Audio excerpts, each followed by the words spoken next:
magazine. Investigative journalist Carey Gillam has spent more than 20 years researching and reporting on how our food is produced, spending most of her career with the international news agency Reuters. She has been compared to Rachel Carson because of her two books that reveal decades of corporate secrets and deceptive tactics by powerful pesticide companies, including the global giant Monsanto. Gillam has become recognized as an international expert on corporate control of agriculture and how a pesticide-dependent food system is endangering our health. She testified as an invited expert to the European Parliament in 2017 and was an invited speaker at the World Forum for Democracy in Strasbourg, France in 2019. Gillam now works as a writer and researcher at the nonprofit investigative group U.S. Right to Know and as a contributor to the Guardian news outlet. Carey, we're so glad you are here, and we were hoping that maybe Lee Johnson, who is the plaintiff of this lawsuit that Carey will tell us about, would join us, but if not, the floor is yours to tell us all about Lee, and please give Lee our warmest and most sincere wishes of health to him and his family as best we can. Yeah. Carey Gillam, the floor is yours. Thank you so much for joining us. Thank you very much. And I've been texting Lee here this morning. He hasn't responded. You know, he may join us. I told him we're going to be doing this for a while, so if he can, he will. You know, it's day to day for him. We will talk about him here in a minute, but I want to say thank you very much for inviting me. I really appreciate it. You know, I feel like you made the point, in good company. I feel very honored.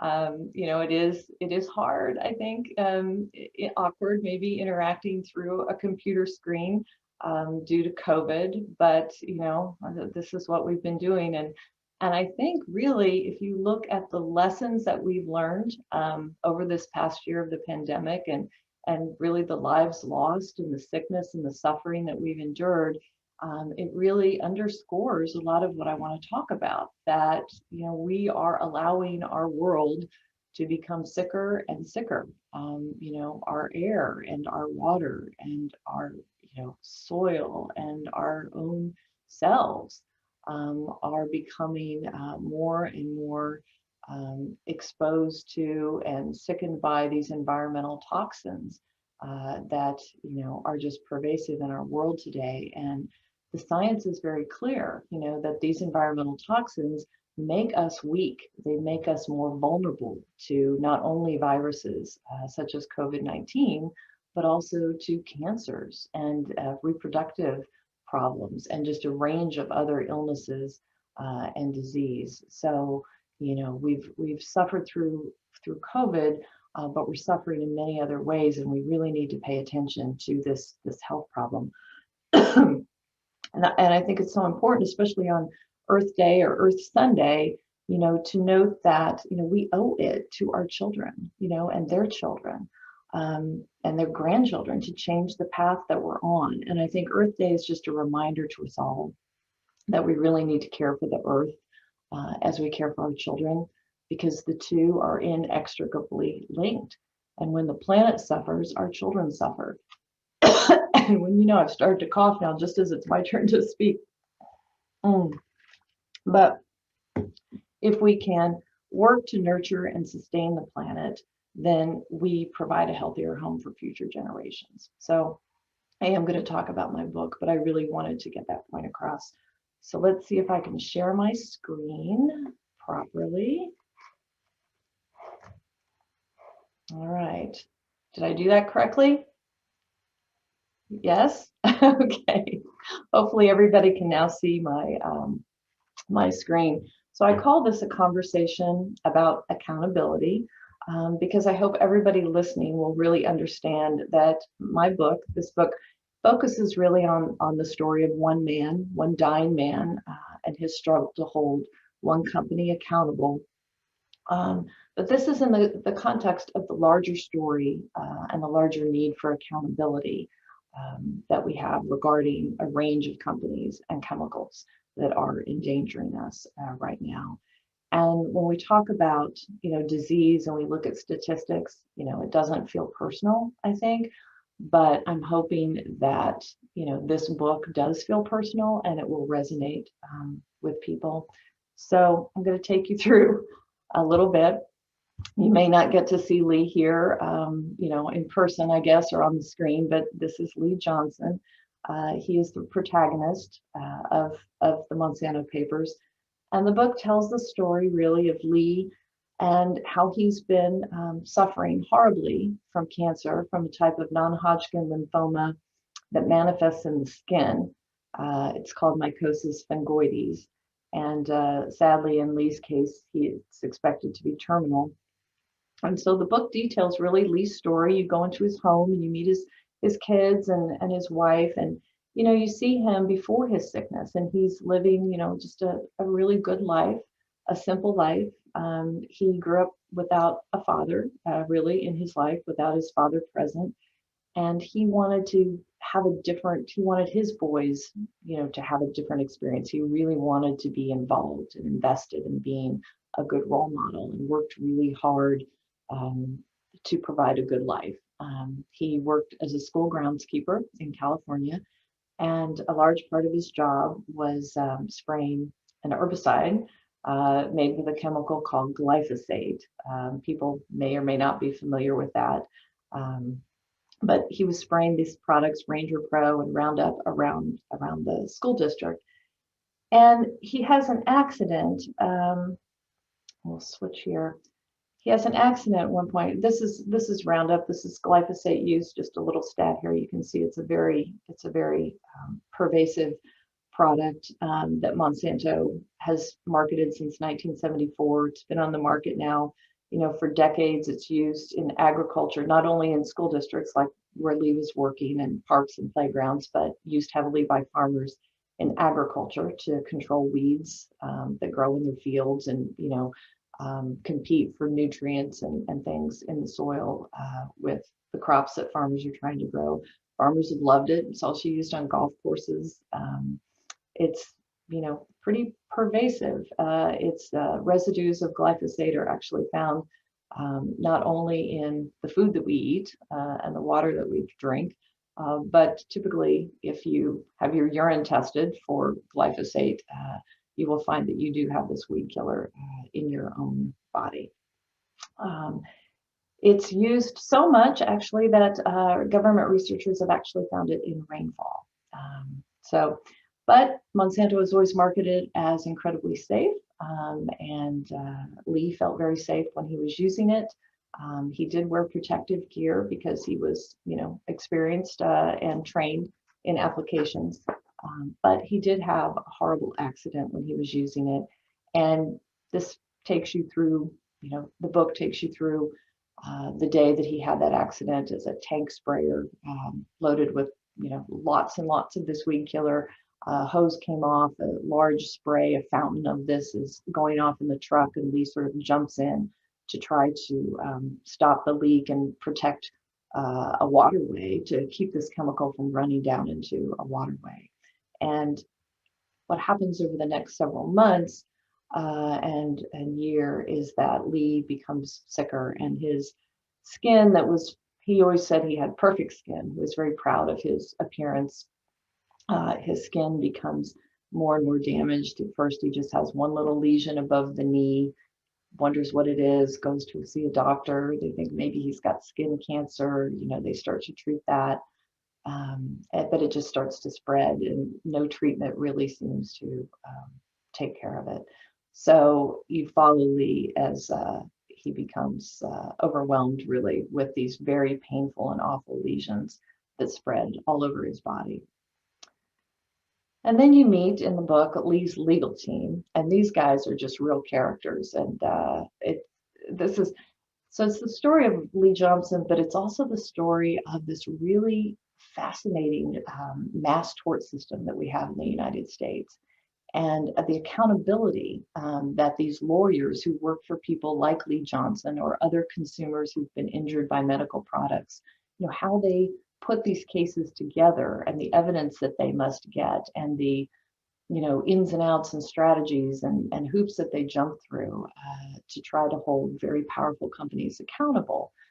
So you meet Mike Miller, sort of the first one. His firm was advertising for clients, and Lee Johnson saw an ad, and he had reached out to Monsanto to ask Monsanto, actually, when he was getting sick, should I keep spraying this chemical?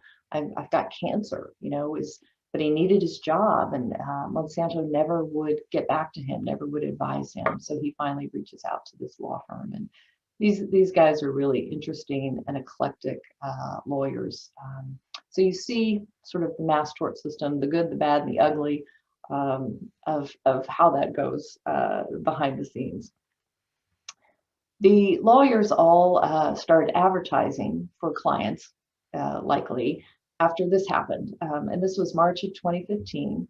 This is when the World Health Organization's cancer experts came together. And this is the International Agency for Research on Cancer, and we call it IARC for short. But they took a look at glyphosate. They decided to do this because glyphosate was being so widely used around the world. And that's what this organization does, is when there is a chemical or a substance that is rising in use and a lot of people are exposed to it, it's the job of this agency or these scientists to examine literature, scientific literature, epidemiology studies and toxicology, to determine, does this cause cancer? What does the weight of evidence look like? And so this group did this, and they came up in March of 2015 with a determination that glyphosate, that Monsanto had always said was completely safe, was actually a probable human carcinogen with an association in particular to non-Hodgkin lymphoma. And rates of NHL have risen or had been on the rise for many years, and it was a real concern, as are many types of cancer and other disease. So the lawyers saw this and they thought, we really want to get into this. We want to find out what's going on. We want to take Monsanto to court and do discovery, because when you bring a lawsuit like this against a company, if you prevail in the initial steps, the court will order discovery, order the companies to turn over sort of internal records and emails and such. And so these lawyers get, you see in the book, they get these, they sit down with Monsanto and they negotiate some terms, but they eventually get several million pages of internal Monsanto documents. And these are what we call the Monsanto Papers, and that's the title of the book. And, I was there, and, actually at 12:01 a.m., we describe this in the book, when the lawyers found a sort of a loophole way to sort of publicly release a lot of these documents. And this is well before Lee's trial. And what we saw in these documents is just astounding, because you see levels of deception that have gone on, strategies to deceive the public, regulators, farmers, consumers, by this company to hide the risks of its products and really attack and harass and suppress any information or anyone carrying that information that could create doubt or concern about the risks. So this is just one. We don't have time to show you millions of pages, obviously. This is one of the first ones that the lawyers saw that really they said, wow, this is important. Because this is a Monsanto scientist writing in 2003, you can't say Roundup's not a carcinogen. We have not done the necessary testing on the formulation to make that statement. And the lawyers saw it and they said, my gosh, what do you mean? You were telling us it's not a carcinogen. And Monsanto reacted, after the international agency said it was a probably human carcinogen. Monsanto said, absolutely not. Junk science, politically motivated scientists did everything they could to discredit these cancer scientists with IARC. And here the lawyers see that they say they've never done the testing. And this is an important point to underscore, because they weren't required to do the testing. The EPA, as well as European regulators, don't require companies like Monsanto or others who are putting these chemical products like Roundup out into the marketplace. They don't require them to do long-term carcinogenicity testing on their finished products. And when I first learned that seems sort of remarkable. You would think that products that people are using around the world, the most widely used weed killer in the world, you would want to understand if it can cause cancer or not. The EPA, the way that it's regulated, they only require these tests on the active ingredient, glyphosate. They don't require it on the formulations when you're mixing glyphosate with other chemicals and other substances. And what they found in subsequent years is that the finished product is much more toxic than the active ingredient glyphosate alone. So you can read all about that in my first book. Ghostwriting, this is something else that the lawyers saw in the internal documents. And I'm just going to show you a couple things, but it's important to understand ghostwriting is not unique to Monsanto. Ghostwriting is essentially when there's an author or multiple authors on a paper or an article or anything that you're reading, and those people aren't really the people who wrote it. It's a form of deception. For Monsanto, it was particularly important because they felt that if papers or articles looked to be independent of them, that they would be deemed credible, not biased, because of course Monsanto is going to tout the safety of its own product. So if you have third parties, independent parties saying it's safe, it would be more credible. So Monsanto talks about this. Here's a couple of emails. This is one.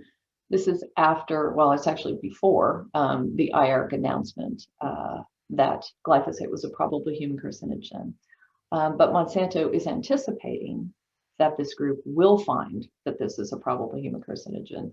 And so they're deciding that it would be a really good idea to ghostwrite some new scientific papers to put out there publicly to refute or rebut the International Cancer Agency that they know is going to find some link to cancer in their product. And they say here, this is a senior scientist, and he's saying, here's what we could do. We could ghostwrite the exposure and tox and genotox sections.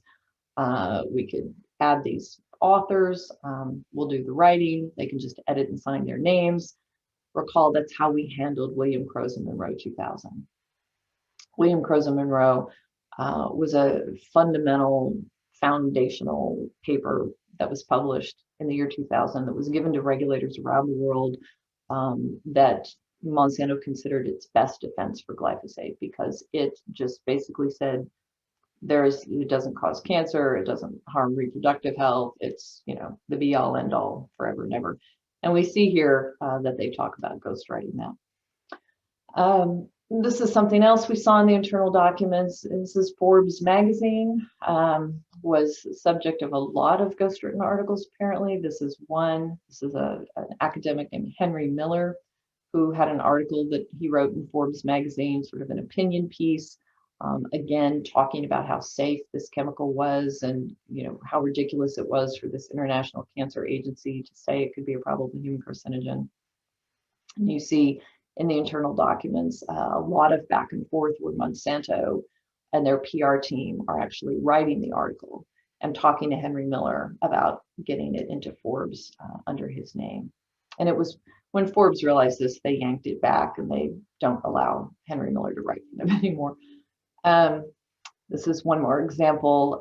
This was in a deposition of a Monsanto lawyer and some emails that came out, but this is where they're talking about, it'd be great to have some op-eds and letters to the editor, placed in newspapers around the country so that when people are reading them, they'll, all of these scientific voices and others are saying, no, this is really safe. This International Cancer Agency is wrong.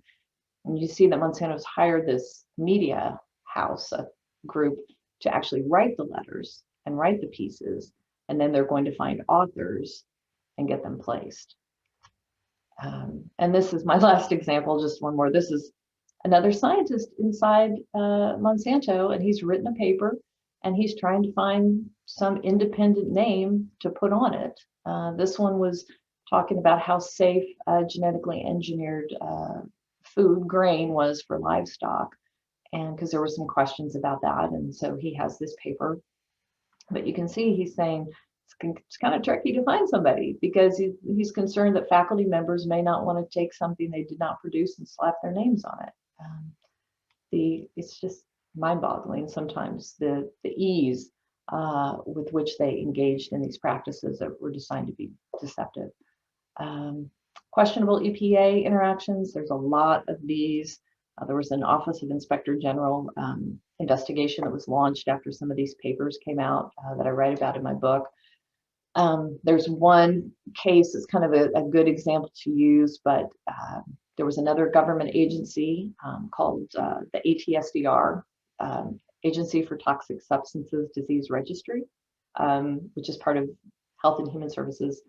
They wanted to look at this chemical, this weed-killing chemical, and understand the toxicity. They were also concerned about it at the same time that the international agency was. And they were going to look at it. And Monsanto, you can see, gets very freaked out. And the internal emails and text messages, they're talking about, we need to stop this or block it or slow it down or something because we're afraid they might agree with IARC and we don't want this to happen. So we're going to engage the EPA. They write to the EPA, they text the EPA officials, and the EPA jumps on it and says, yes, we can help you. We will try to get this. And there were many people that were involved, and I've written a lot about that. But this is just one guy, Jess Rowland. Jess was actually the person in charge of the cancer review of glyphosate at the EPA. And you can see Monsanto's talking to him and reports back that Jess is on board and he's going to work to try to kill that review. If I can kill it, I should get a medal, they say Jess told them. They don't know if he can do it. They doubt it, but it's good to know that the EPA is actually going to make the effort. Again, this is the EPA that's supposed to be working for us, and they're working pretty hard for Monsanto. And you see this another email. Jess, the same guy, is going to be retiring pretty soon. He can probably be really helpful to us in our defense of glyphosate. Front groups.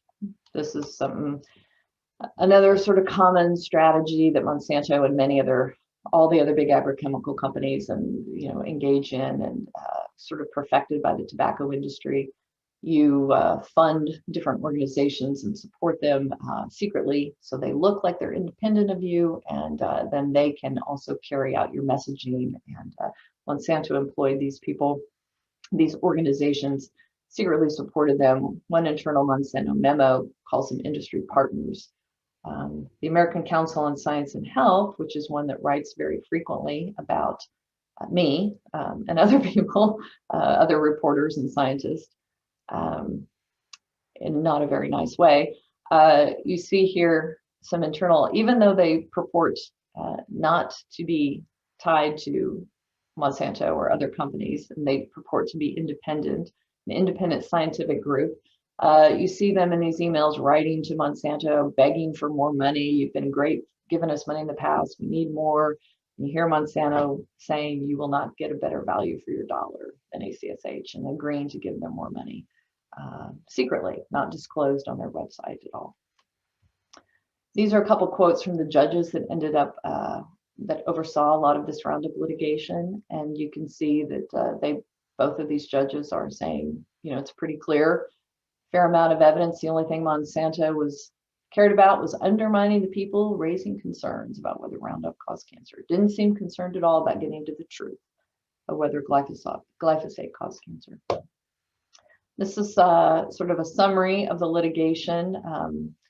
100,000 plaintiffs in the US, all alleging the same thing, that exposure to these products, Roundup and other glyphosate-based weed killers made by Monsanto, caused them to develop non-Hodgkin lymphoma. Many of them have died before their cases have gone to trial or received any money. Last year, Bayer did agree that they would pay 9, 10, around $11 billion out to try to settle the majority of these cases. It's still ongoing. They have not been able to put this to bed yet. So the story continues. And just as I said, to put this in the larger context of how I began, I think we're really on the wrong path here. Cancer has become all too common. The statistic still staggers me every time I look at it. 39.5, 40% of men and women in the United States are expected to get cancer in their lifetimes. 40%. And I'm guessing that everybody listening know somebody who has cancer or has died of cancer, or you have had cancer, or it's becoming far too common, and it shouldn't be. We shouldn't become comfortable and complacent with chemotherapy and radiation and surgically removing breasts and other body parts. I mean, that's wrong. More than 600,000 died last year from cancer, 550 from COVID, 660 from cancer every single year. That's just in the United States. This is by 2040, the number of new cancer cases per year worldwide expected to rise from 18 million now to $29.5 million. 29.5 million people. And tragically, we're seeing cancer in kids go up for many different types of cancers. And, if we don't care about ourselves, we've got to care about our kids. There are many causes of cancer. Obviously, there are genetic causation factors. There are a whole lot of substances and compounds and things. Environmental toxins, though, are recognized by scientists, by our own government, as contributing. And pesticides are part of that class of environmental toxins that we know are causing and contributing to rising rates of non-Hodgkin lymphoma, multiple myeloma, prostate, liver, lung, all of these, as well as reproductive problems, including fertility. You should probably have the author on. You talked about, I can't remember her name now, but she has a new book out called Countdown, that's looking at just the really dramatic rise in infertility and reproductive problems that we're seeing as testosterone, and sperm counts drop. Are we being poisoned, and our future generations are at risk. There are insecticides out there, one called chlorpyrifos in particular, but many others that science shows us harm children's brain development and contribute to autism and ADHD, attention deficit. We're allowing them to be sprayed on foods. These chlorpyrifos and other products are in the food we eat and the water we drink. They're in our homes. Our U.S. National Toxicology Program says we've got to address this. Companies don't want us to, but we have to. There are over 1 billion pounds of pesticides used in the U.S. every year. 50 million Americans get drinking water from groundwater that the government believes is contaminated by pesticides. And as I said, their pesticide residues are in an array of foods, and our EPA says, don't worry about it, it's fine. Weed killer, fungicide, insecticide in your food, it's fine, don't worry about it. But a lot of scientists say, yes, we need to worry about it. More than 90% of Americans have pesticides or their byproducts in their bodies. If you look at blood serums, if you look at urine, you will find invariably pesticide residues. The United Nations considers this such a significant problem. They're calling for a comprehensive new global treaty to address this, to remove the use of dangerous pesticides in farming, and really try to embrace this growing movement for regenerative agriculture and more sustainable practices.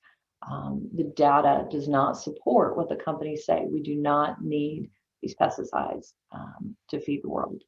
There are other ways. Not just as humans at risk, we see an array of evidence that pesticides are contributing to a decline in beneficial insect species that we need. Plummeting insect numbers threaten the collapse of nature. We are all intertwined. Biodiversity is very important. We're seeing a loss of birds. There's a whole book out about this and much data to show this. Pesticides are a factor as well. I don't think there could be any more warning signs than what we're seeing. So, and as I close, I know it's time to close. I want to honor my father. This is Chuck Gillam. He should have celebrated his 89th birthday 2 days ago on Friday, but tragically 6 months ago he died from cancer. He devoted the last 25 years of his life to just being an active, outspoken environmentalist, and he was like always on me. He didn't think that my little work of writing books was nearly enough, but he helped found many, many years ago this Sustainable Sanctuary Coalition in Kansas City. And you can see here, this is the goal, the mission statement: to preach, teach, model, and advocate for sustainable living and ecological justice for all of creation. And I think that's so well said. And the philosophy of this group, Sustainable Sanctuary, is a powerful call to action. We are all connected to God, to each other, to all of creation, and have a God-given responsibility for the greater well-being of the whole. We have a spiritual, religious, and moral imperative to be good stewards of the earth and its resources. Can't say it any better than that. So, as I said in my introduction, I think Earth Day is a reminder that we should care for the earth as we care for our children, because the two are inextricably linked. When we poison our planet, we poison our children and their future. But if we work to nurture and sustain the planet we share, we provide a healthy home for generations to come. And I got 3